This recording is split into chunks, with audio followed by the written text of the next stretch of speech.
In this video, we're going to be talking about arguably one of the most influential cultural figures of the 20th century. And that is none other than the King of Pop, aka Michael Joseph Jackson. We're going to be discussing the controversies surrounding him and his mysterious death. To this day, there are many unanswered questions and much misinformation surrounding Michael Jackson. The biggest one among them all. Is it a possibility that Michael Jackson is still alive? The beloved Michael Joseph Jackson was born in Gary, Indiana, on August 29, 1958. He was the 8th of 10 children in the Jackson family, who were just an average working-class African-American family, living in a two-bedroom house on Jackson Street. His mother's name was Catherine Esther Jackson, and played clarinet and piano, had wished to be a country and western performer, and on top of that worked a part-time job at Sears. She was a Jehovah's Witness. His father was Joseph Walter, or simply Joe Jackson, who is a former boxer and used to be a crane operator at U.S. Steel, and also played guitar with a local rhythm and blues band known as the Falcons to supplement the family's income. Joe's great-grandfather, July Jack Gale, was a U.S. Army scout, and in the family it is also believed that he also used to be a Native American medicine man. Michael himself grew up with 3 sisters, who as many might already know Rebby, Latoya, and Janet, and his 5 brothers Jackie, Tito, Jermaine, Marlon, and Randy, and a 6th brother, who was Marlon's twin Brandon, unfortunately died shortly after his birth.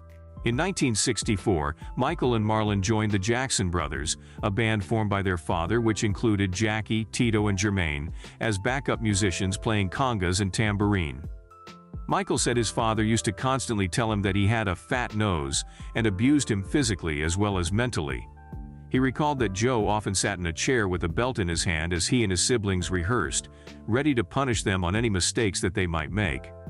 Joe even himself had acknowledged that he regularly whipped Michael.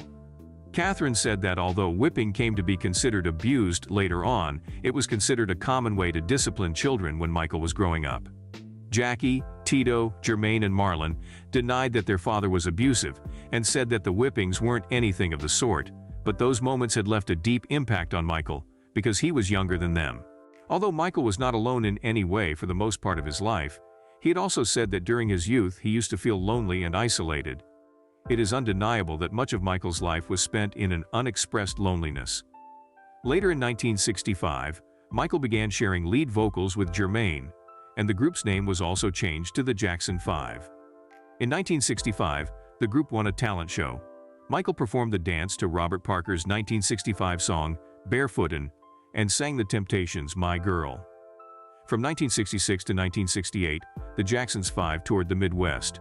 They frequently played at a string of black clubs known as the Chitlin Circuit as the opening act for artists such as Sam and Dave, the O'Jays, Gladys Knight, and Etta James. The Jackson 5 also performed at clubs and cocktail lounges, where striptease shows were featured, and at local auditoriums and high school dances. In August 1967, while touring the East Coast, they won a weekly amateur night concert at the Apollo Theater in Harlem. Enough about their career information though, because the discussion about their grand career is basically never-ending. After the death of Michael Jackson, he had faced several heinous allegations were made against him. One of them was in 2013. Choreographer Wade Robson filed a lawsuit alleging that Jackson had sexually abused him for 7 years, beginning when he was 7 years old, and the abuse lasted from 1989 to 1996. In 2014, a case was filed by James Safechuck, alleging sexual abuse over a 4-year period from the age of 10 from 1988 to 1992.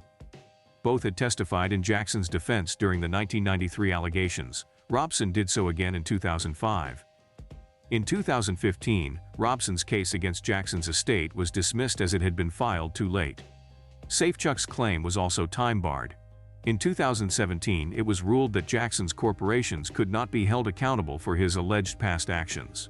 The rulings were appealed. On October 20, 2020, Safechuck's lawsuit against Jackson's corporations was again dismissed. The judge ruled that there was no evidence that Safechuck had had a relationship with Jackson's corporation, nor was it proven that there was a special relationship between the two. Although many such propagandas were perpetuated against him all throughout his life, such as child sexual abuse and white fishing. It is a common misconception that Michael Jackson is the fact that his skin seemed to get lighter over time, and he was accused multiple times of using a bleaching treatment on his skin. That, combined with multiple plastic surgeries that changed a number of his features, nose, chin, etc., suggested that he wanted to look less like himself and more like someone else. Some have said he wanted to look white. The discussion is complicated. Just his life was, but I think there are a few things that are to be kept in mind. There is no doubt that Michael Jackson suffered from vitiligo, by his own admission, and according to his autopsy that was done after his death. He did appear to use Benequin to help depigment his skin, but not because he, as many say, wanted to be white, but as an FDA-approved treatment for his vitiligo. He was a remarkable person who was undeniably a perfectionist at heart and who was undoubtedly stressed by his vitiligo and visibility.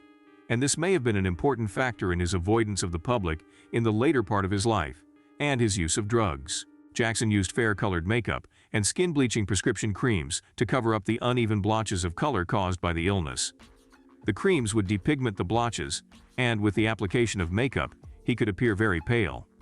Jackson said he had not purposely bleached his skin and could not control his vitiligo, adding, "When people make up stories that I don't want to be who I am, it hurts me." He became friends with Klein & Klein's assistant, Debbie Rowe. Rowe later became Jackson's second wife and the mother of his first two children. In his 1988 autobiography and a 1993 interview, Jackson said he had had 2 rhinoplasty surgeries and a cleft chin surgery, but no more than that. He said he lost weight in the early 1980s because of a change in diet to achieve a dancer's body. Witnesses reported that he was often dizzy and speculated he was suffering from anorexia nervosa. Periods of weight loss became a recurring problem later in his life. After his death, Jackson's mother said that he first turned to cosmetic procedures to remedy his vitiligo because he did not want to look like a spotted cow. She said he had received more than the 2 cosmetic surgeries he claimed and speculated that he had become addicted to them. In 1986, it was reported that Jackson slept in a hyperbaric oxygen chamber to slow aging. He denied the story, although it was alleged that Jackson leaked an image of him sleeping in a glass chamber, and in fact, according to Jackson, this was a promotional shot from an upcoming space opera featuring himself to the National Enquirer. It was also reported that Jackson took female hormone shots to keep his voice high and facial hair wispy, proposed to Elizabeth Taylor, and possibly had a shrine of her, and had cosmetic surgery on his eyes. In August 2009, the Los Angeles County coroner declared that Jackson's death was a homicide. Law enforcement officials charged Murray with involuntary manslaughter on February 8, 2010. In late 2011, he was found guilty of involuntary manslaughter and held without bail to await sentencing. Murray was sentenced to 4 years in prison. But here comes the twist. Many people believe that Michael Jackson's death was a mere pretense, and that Michael Jackson might actually still be alive.